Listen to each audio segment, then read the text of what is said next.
बिस्मिल्लाहिर्रहमानिर्रहीम। अस्सलाम वालेकुम all students, I hope you all are fine. आज के लेक्चर में हम पढ़ने जा रहे हैं इलेक्ट्रिक फ्लक्स के बारे में। इससे पिछले लेक्चर में हमने इलेक्ट्रिक फील्ड की डायरेक्शन को देखा था और इलेक्ट्रिक फील्ड लाइंस के बारे में पढ़ा था कि इलेक्ट्रिक फील्ड लाइंस क्या होती हैं और किस तरह से ड्रॉ की जाती हैं। देन हमने लास्ट में इलेक्ट्रिक फील्ड लाइंस की प्रॉपर्टीज़ को डिस्कस किया था। तो आज हम इलेक्ट्रिक फील्ड लाइंस के ही टॉपिक से कुछ आगे प्रोसीड करते हैं और इलेक्ट्रिक फ्लक्स की तरफ जाते हैं। And I think this would be a new word for you. इससे पहले आपने इस वर्ड को शायद ना सुना हो। तो चलते हैं, हम डिफ़ाइन करते हैं इलेक्ट्रिक फ्लक्स को। तो अगर आपको याद हो तो हमने लास्ट में जब इलेक्ट्रिक फील्ड लाइंस ड्रॉ की थी तो वो तमाम लाइंस जो कि लाइन ऑफ फोर्स जो कि अराइज हो रही हैं, जो डायरेक्शन बता रही हैं इलेक्ट्रिक फील्ड के बारे में, उनको हमने इलेक्ट्रिक फील्ड लाइंस कहा था। अब उस एरिया में, उस विसिनिटी में अगर हम किसी प्लेन एरिया को रख देते हैं, जैसे कि आपको फिगर में दो एरियाज़ नज़र आ रहे हैं, ए और बी। अब इन एरियाज़ में से different number of lines pass कर सकती हैं। जो नंबर ऑफ़ लाइंस किसी एक स्पेसिफ़िक एरिया, एक स्पेसिफ़िक पोजीशन पे आपने रख दिया है, उसमें से पास करेंगी, उन नंबर ऑफ़ लाइंस को इलेक्ट्रिक फ्लक्स कहा जाएगा। अब फिगर से देखिए तो आपको दो ग्रीन एरियाज़ नज़र आ रहे हैं। इनमें से जो ए एरिया है इसमें से 4 लाइंस पास कर रही हैं, बी एरिया में से 2 लाइंस पास कर रही हैं। So the flux from area A, flux to area A is 4, whereas the flux or the number of lines to area B is 2। Flux को एक ग्रीक लेटर फाई के साथ denote किया जाता है और फ्लक्स बेसिकली एक number है जो कि हमें बताता है कि कितनी नंबर ऑफ़ लाइंस किसी स्पेसिफ़िक एरिया में से पास कर रही हैं। तो सबसे पहले यहाँ पे एक प्रीवियस कॉन्सेप्ट जो आप के पास होना चाहिए इस टॉपिक को पढ़ने के लिए, वो एरिया वेक्टर का है कि एरिया एक कैसी क्वांटिटी है। बहुत से स्टूडेंट्स ये समझते हैं कि एरिया जो है वो एक स्केलर क्वांटिटी है, एक नंबर है, 3 मीटर स्क्वायर और 4 मीटर स्क्वायर और सो ऑन, कोई भी नंबर हो सकता है। तो एरिया जो है फ़िज़िक्स में बहुत सी जगहों पे हम उसको वेक्टर क्वांटिटी भी ट्रीट करते हैं और इस वेक्टर क्वांटिटी को एरिया वेक्टर कहा जाता है। एरिया वेक्टर की डेफिनेशन क्या है? Area vector is a vector whose magnitude is equal to the area of particular surface and its direction is perpendicularly outward from the surface। तो अगर आपने कोई एक प्लेन सरफेस ले ली है, ठीक है, और उसका आप एरिया वेक्टर देखना चाहते हैं तो उसके एरिया वेक्टर की 2 खसूसियात होंगी। एक ये कि उसका जो मैग्नीट्यूड है वो magnitude of that area of that surface के इक्वल होगा, और सेकेंडली ये कि उसकी डायरेक्शन जो है वो सरफेस से परपेंडिकुलरली आउटवर्ड होगी। तो चले जी, अब इस कॉन्सेप्ट को लेकर समझकर हम आगे चलते हैं ताकि हम फ्लक्स को समझ सकें। तो फ्लक्स बेसिकली जो है वो नंबर ऑफ़ लाइंस हैं। जब आप किसी एरिया को उसमें प्लेस कर रहे हैं, उस एरिया में से कितनी नंबर ऑफ़ लाइंस पास कर रही हैं, उसको हम बेसिकली क्या कह रहे हैं? फ्लक्स कह रहे हैं। तो इसका मतलब ये है कि जो इलेक्ट्रिक फील्ड लाइंस हैं और जो एरिया है, इनका आपस में एक रिलेशन होगा, इनका कोई इनमें प्रोपोर्शन होगी और इनमें हम कोई मैथमेटिकल ऑपरेशन को शो करके ये बता सकते हैं कि नंबर ऑफ़ लाइंस कितने हैं। तो हमने ई और ए से जो है वो फ्लक्स को डिफ़ाइन करना है। फ्लक्स जिसको हमने फाई एक ग्रीक लेटर के साथ डिनोट किया है। तो आपको यहाँ पे 3 केसेस नज़र आ रहे हैं। ई फील्ड की डायरेक्शन तीनों केसेस में सेम रखी गई है और एरिया की ओरिएंटेशन को थोड़ा सा चेंज कर दिया गया है। अब अगर आप फर्स्ट केस की बात करते हैं तो फर्स्ट केस में आप देख रहे हैं कि आपने इस एरिया को परपेंडिकुलरली रख दिया है इस ई फील्ड से। एरिया की बात कर रही हूँ, एरिया वेक्टर की नहीं। एरिया को आपने परपेंडिकुलर रख दिया है ई फील्ड में से।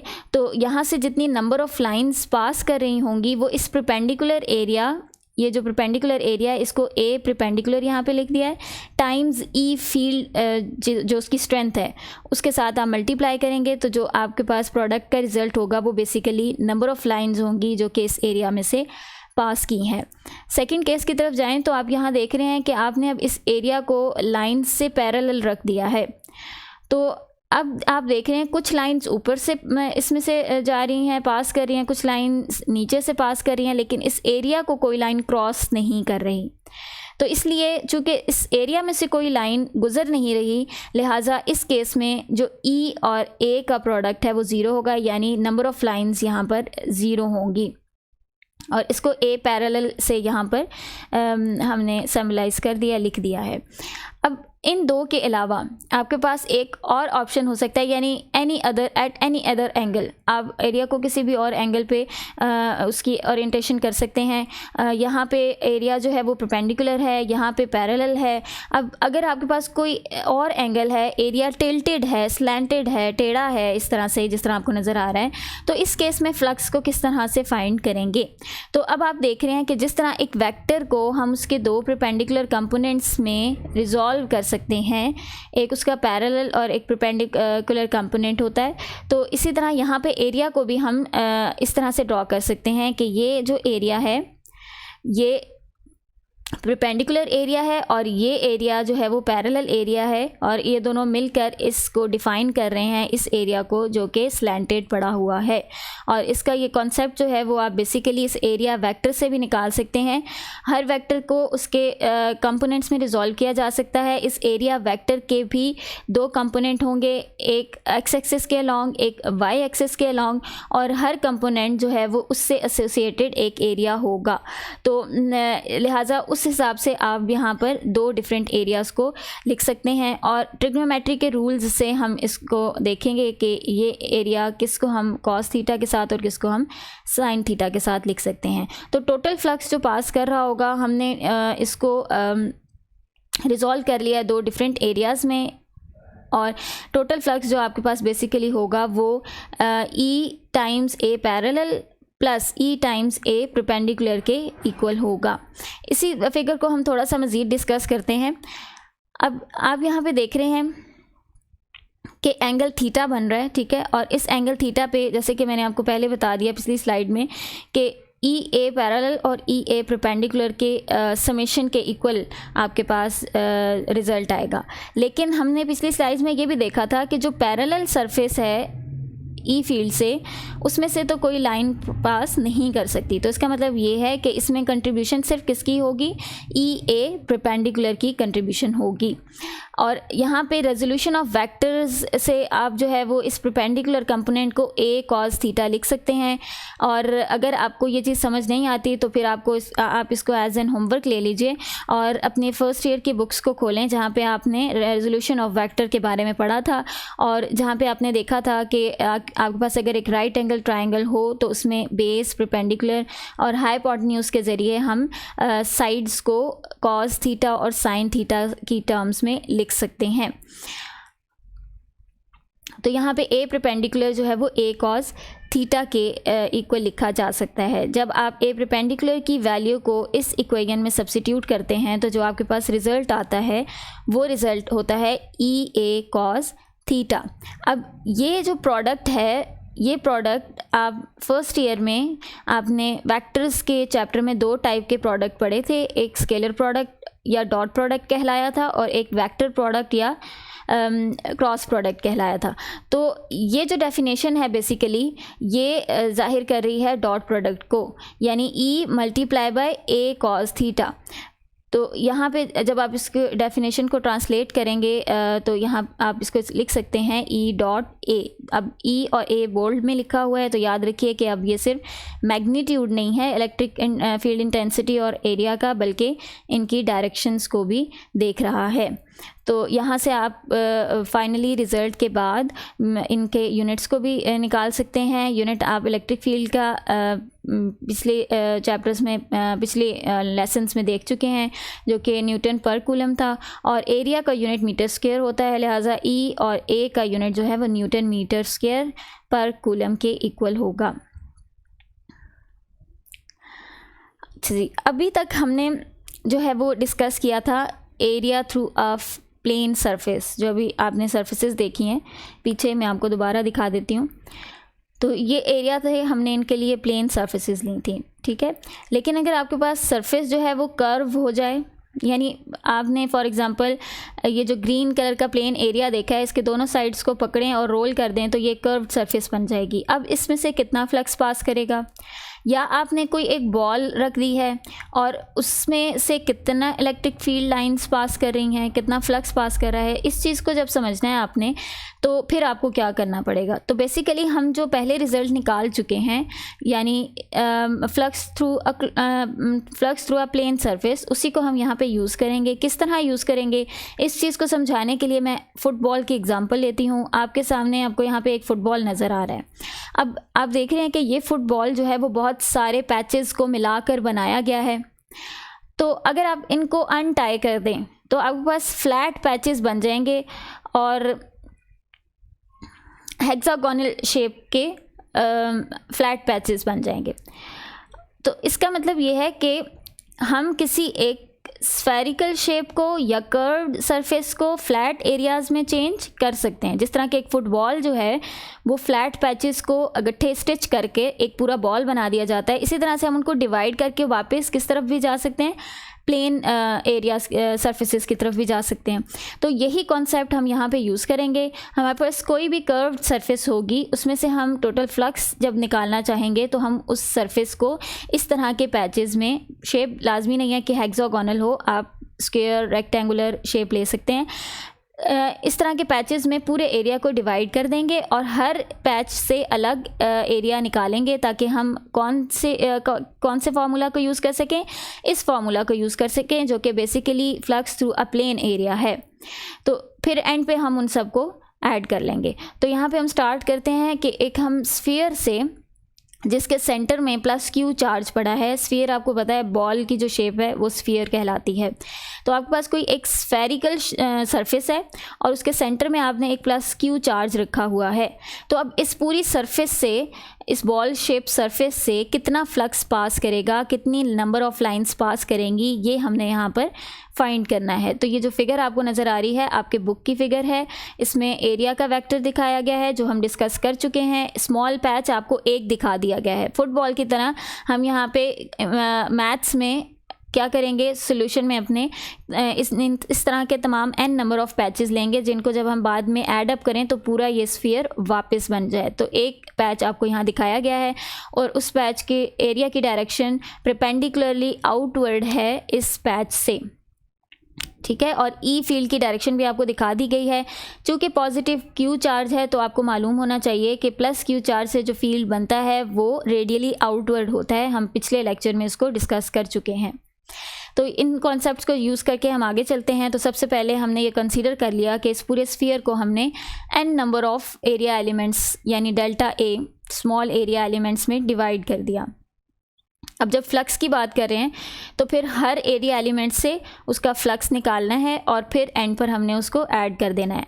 अब आप यहाँ देख रहे हैं कि ये जो सबस्क्रिप्ट्स आ रहे हैं 1 2 3 अप टू n, ये एरिया के साथ मैंने लिखे हैं। जब फिर यहाँ पे फ्लक्स निकाला जा रहा है E dot delta A1, E dot delta A2, E dot delta A3, ये फ्लक्स हैं हर पैच के।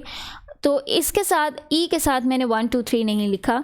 तो रीज़न ये है कि जो सोर्स चार्ज है वो आपका सेम है, लिहाजा जो इलेक्ट्रिक फील्ड इंटेंसिटी यहाँ से बन रही है उसका मैग्नीट्यूड आप इस तरह से देख सकते हैं, E ही उसको कंसीडर किया जाएगा।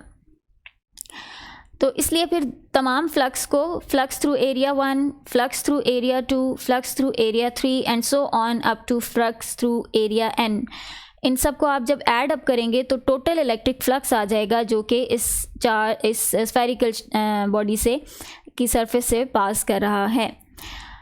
अच्छा जी, अब यहाँ पे आप देखें मैंने आपको समझाने के लिए ड्रॉ कर दी है electric field lines in all direction, जो कि हम डिस्कस कर चुके हैं, रेडियल डायरेक्शंस में है।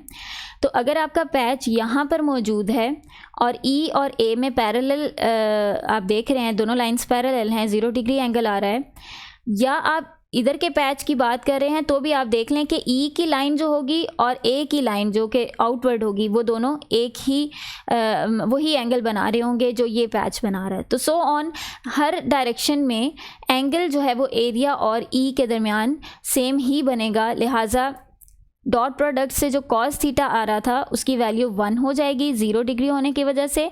और आप सिंपली इनको वेक्टर्स के बजाय मैग्नीट्यूड की फॉर्म्स में लिख सकते हैं, यानी E delta A1 plus E delta A2 plus E delta A3 and so on up to E delta AN। इन तमाम को ऐड करके आप टोटल फ्लक्स निकाल सकते हैं। ई चूँकि कॉमन है सब में, एक ही चार्ज से बनने वाला फील्ड है, लिहाजा उसको आपने कॉमन ले लिया और बाकी जो है वो आपने ऐड अप कर लिया। तो अगर आप इस पर गौर कीजिए तो आप देख रहे हैं कि जो ब्रैकेट के अंदर लिखा हुआ है ये सब क्या है, ये सब वही टुकड़े हैं फुटबॉल के जिसको जब आप दोबारा स्टिच कर देंगे तो क्या बन जाएगा, एक पूरा बॉल बन जाएगा। यानी ये सब वही पैचेस हैं एरिया के जिनको जब आप दोबारा ऐड अप करेंगे तो पूरी स्फेरिकल शेप बन जाएगी वापस। लिहाजा ये total surface area of sphere कहलाएगा। रिकॉल कीजिए, यहाँ पर आप अपनी छोटी क्लासेस के मैथ्स में पढ़ चुके हैं कि सरफेस एरिया ऑफ स्फीयर जो है वो 4πr² के इक्वल होता है। प्लस आप अपने सेकेंड ईयर के फ़िज़िक्स के इन ऑनलाइन क्लासेस में देख चुके हैं कि इलेक्ट्रिक फील्ड का जो एक्सप्रेशन है वो 1/4πε0 Q/r² के इक्वल होता है।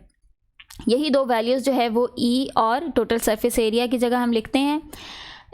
तो यहाँ पे हमने सब्स्टिट्यूट कर दी वैल्यूज़ और अब आप देख रहे हैं कि यहाँ पे कुछ फैक्टर्स जो है वो कैंसिल आउट हो रहे हैं। 4π and 4π will cancel each other and r² will cancel each other. So your final result for electric flux through a closed surface through a spherical shaped body will be Q/ε0. So ये एक simple सा expression आ गया है और हमारे पास ये वो flux है जो कि टोटल फ्लक्स है जो कि इस स्फेरिकल शेप बॉडी से इस सरफेस से पास करेगा। तो इसके एक्सप्रेशन को आपने याद रखना है। अक्सर ये एक्सप्रेशन MCQs में भी पूछा जा सकता है। इसके कॉन्सेप्ट को आपने याद रखना है। इसमें से कोई एक फैक्टर चेंज करके आपसे पूछा जा सकता है तो आप जो है वो इसको आंसर दे सकते हैं अच्छी तरह समझने के बाद। तो अब हम आगे चलते हैं। तो अगेन इस फिगर को देख लीजिए जिसको अभी हमने पिछली स्लाइड में सॉल्व किया है। ये एक स्फेरिकल शेप सरफेस है और इससे आने वाला फ्लक्स जो है वो Q/ε0 है। अब सपोज़ करें कि इसी सिस्टम को उठाकर मैं किसी एक इर्रेगुलर शेप S सरफेस में रख देती हूँ, ठीक है। ये कोई एक सरफेस है और इसको हमने इसमें रख दिया। इसको आप ऐसे सपोज कर सकते हैं कि अगर अक्सर आपने देखा होगा कि वो बैलून्स वगैरह जो बेचते हैं वो उन लोगों ने एक बड़े बैलून के अंदर कोई दूसरा छोटा बैलून डाला होता है, ठीक है। तो ये इस तरह की शेप है। 3D में मैं आपको इमेजिन करवा रही हूँ, यहाँ आपको 2D में नज़र आ रहा है। तो आपने फॉर एग्जांपल एक छोटे बैलून को एक बड़े बैलून में रख दिया, लेकिन ये जो बड़ा बैलून है इसकी शेप जो है वो आपके पास इर्रेगुलर सी है। तो अब जो फ्लक्स हम ऑलरेडी फाइंड कर चुके हैं इस स्फेरिकल सरफेस से, तो इसको जब हम S पे ट्रेस करेंगे तो फिगर से साफ जाहिर है कि जितना फ्लक्स, जितनी नंबर ऑफ लाइंस इस एरिया में से पास करी हैं, स्फेरिकल सरफेस में से पास करी हैं, उतनी ही नंबर ऑफ लाइंस जो हैं वो इसको भी क्रॉस करेंगी, ठीक है। तो यहाँ से जो हमारे पास रिज़ल्ट आ रहा है वो रिज़ल्ट बहुत इंपॉर्टेंट है और इसको रीड आउट कर लीजिए और याद कर लें।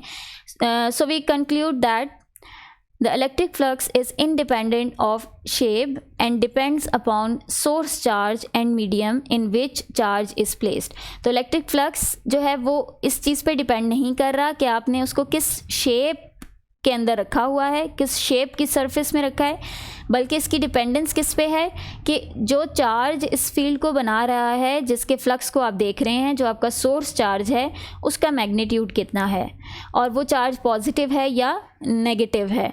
सेकेंडली, जिस मीडियम में आपने रखा हुआ है उस पर भी ये डिपेंड कर रहा है। अब यहाँ पे आप देख रहे हैं Q चार्ज है जिस पे इलेक्ट्रिक फ्लक्स डिपेंड कर रहा है। सेकेंडली ε0 जो हम पहले भी डिस्कस कर चुके हैं, जो परमिटिविटी ऑफ फ्री स्पेस है।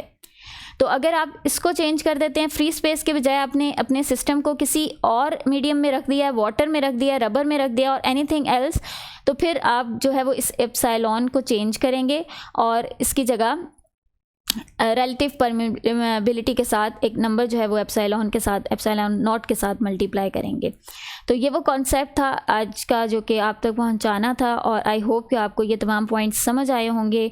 स्टिल अगर कोई पॉइंट रह गया है जो जिसकी आपको समझ नहीं आई तो आप मुझसे क्वेश्चन ज़रूर कर लीजिएगा और इसके बाद आप को मैं एक होमवर्क असाइन कर रही हूँ। ये जो क्वेश्चंस हैं 12.3, 4 एंड 5 ऑफ योर बुक, इनको ख़ुद से लिखने की कोशिश भी करें और अच्छा सा आंसर लिखकर, इनका कंप्लीट आंसर लिखकर जो है वो मुझे सेंड कीजिए। तो यहाँ पे मैं आपका लेक्चर एंड करती हूँ। इंशाल्लाह नेक्स्ट टॉपिक को हम नेक्स्ट लेक्चर में स्टार्ट करेंगे।